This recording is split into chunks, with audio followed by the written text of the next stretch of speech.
Hello, I'm Michael Posey, editor of Pharmacy Today with the American Pharmacists Association. Today I'm here with Brian Gallagher, Senior Vice President of Government Affairs with APHA, and we want to talk with you about what pharmacists can do with respect to the healthcare reform law. Welcome, Brian. Hi, Michael. Well, during the long debate over healthcare reform back in 2009 and 10, APHA was very successful at mobilizing pharmacists to get in touch with members of Congress and to support the pharmacy-friendly provisions that were in the healthcare reform bill. Now that that's a law, what is APHA encouraging pharmacists to do at this point? Well, now we're at the implementation phase.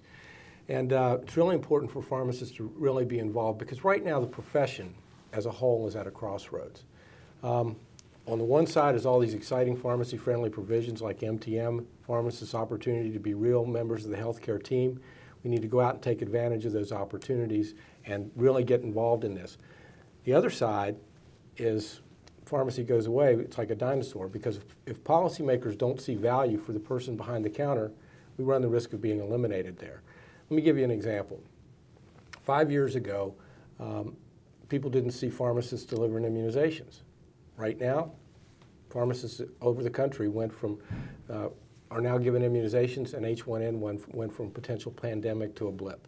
So this is an example of the opportunities that present themselves in the healthcare reform law, and pharmacists need to take advantage of those. I see. Well, what are some of the core messages that APHA is suggesting to pharmacists that they can communicate to members of Congress and state legislators? That's a great question, because this is moving to the state level for implementation, so a lot of this activity is going to take place at the state level. Some of the key messages are pharmacists can increase access and quality and decrease costs at the same time. Like I said about immunizations, prime example. In every community, increasing access and quality and decreasing costs. And that's what policymakers care about when they're talking about delivering health care. So that's one of the prime messages that pharmacists need to deliver. Those are good points, Brian.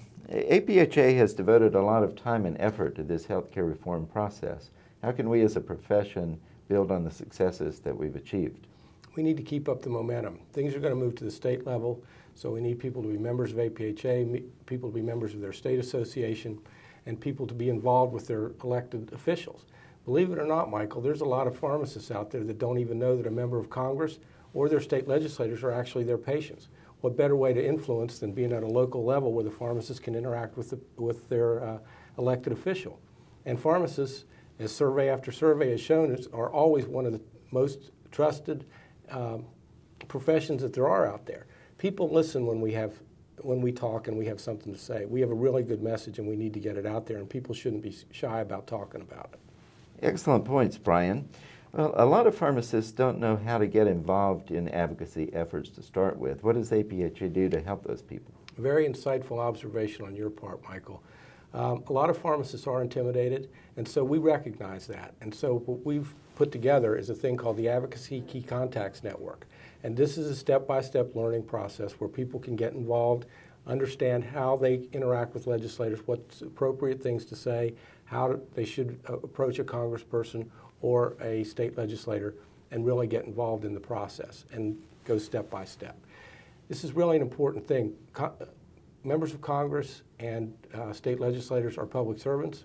They want to hear from their constituents. Pharmacists are an important part of that constituency, so we would encourage people to join APHA and join the Key Contacts Network. Those are good ideas, Brian. As we wrap this up, what kinds of other activities do you think pharmacists ought to be undertaking as healthcare reform implementation goes forward?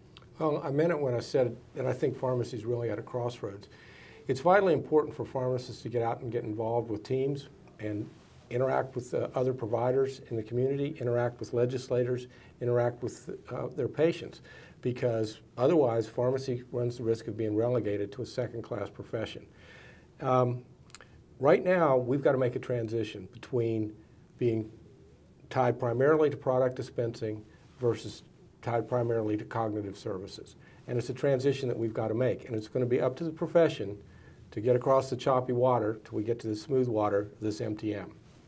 And we can either do it or we don't, and it's up to us. But we've got great opportunities on the one hand with MTM. This healthcare reform bill gives us a lot of wonderful opportunities.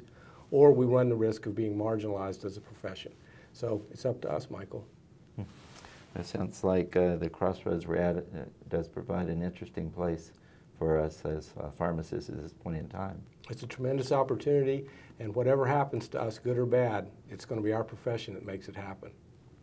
Well, thanks for sharing those ideas with us today, Brian. Always a pleasure to be with you. Be sure to watch other videos in the series in the Healthcare Reform section of pharmacist.com. Thank you for joining us.